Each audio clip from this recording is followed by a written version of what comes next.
this Thanksgiving, while you are at home enjoying your smoked turkey, your baked turkey, your fried turkey, or whatever it is kind of turkey you enjoy, or maybe you're not even a turkey person, and instead you choose to eat salmon and duck, or you could be a vegan, and therefore your options are roasted Brussels sprouts and parsnips. Whatever it is that you choose to enjoy or eat during this holiday season, there's a likelihood that you will enter into a conversation with friends, family, and even strangers around the topic of racism, aggression, and poverty in America. Now, look, folks, we all know that these are very hot topics and hot buttons for people, and therefore people will have very strong, emotional, powerful views and experiences about them. Unfortunately, sometimes what can result of these conversations that they can quickly devolve into arguments, one-upsmanship, fight, right, shaming, and even flight. Now, I promise you that nowhere in my entire life have I ever witnessed any of these tactics successfully used to lead one's opponent as it relates to these conversations down a pathway that leads towards a meaningful action, change, or progress. And so what I want to do is instead say, let's not set our sights on changing someone's views by winning the argument, by shaming them, by punishing them, or even canceling them out. But instead, what I want to do is say, let's set our sights on a bigger, more beautiful, more powerful vision, the beloved community, and how we can advocate and embody it during this holiday season. So the beloved community is a global vision in which all people can share in the wealth of the earth, which means that in this community, people have sufficient resources to live, to eat, to thrive. And the reason why is because anything less will be a violation of international standards for human decency.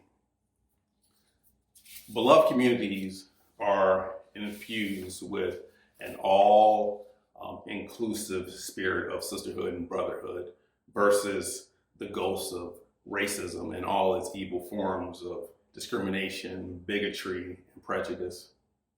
Disputes are resolved by peaceful conflict resolution and reconciliation of adversaries instead of by power and force. Love and trust triumphs over fear and hatred. Peace, coupled with justice, prevails over violence and aggression. These, folks, are the wonderful characteristics of the beloved community. And so I want to ask you how you, this holiday season, can advocate for it, embody it, these characteristics at your dinner table, on your Zoom calls, or even while you're having a beer on the front porch.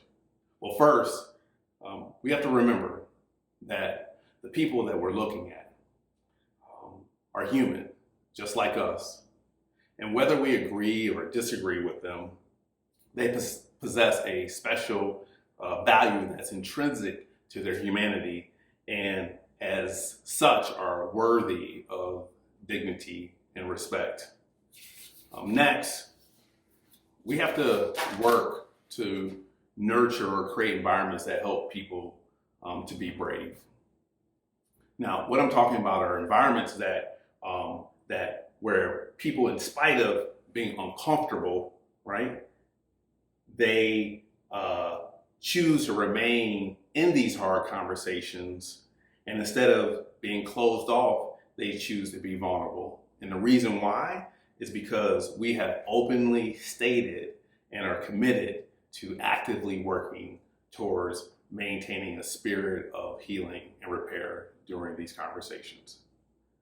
Last, we have to drop the selling. Look, we sell people products and services. We don't sell people changed hearts. So instead, what I want to encourage us to do is to just focus on us, to share our personal narratives around our own experiences with racism, poverty, and aggression in America. And in doing so, here's what happens. We allow for emotion to be expressed and to be addressed And it is in this combination of engagement, narrative, and emotion, shared emotion, that leads us towards understanding, right?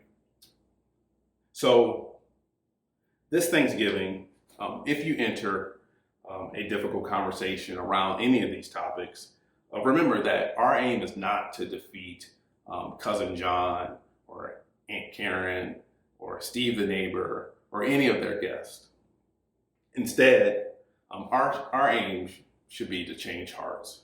And the way that we do that is through relationships that affirm people's dignity and worth, nurtures, working hard to nurture create environments that nurture bravery, seeking in conversations to understand, and embracing healing and repair as our guides.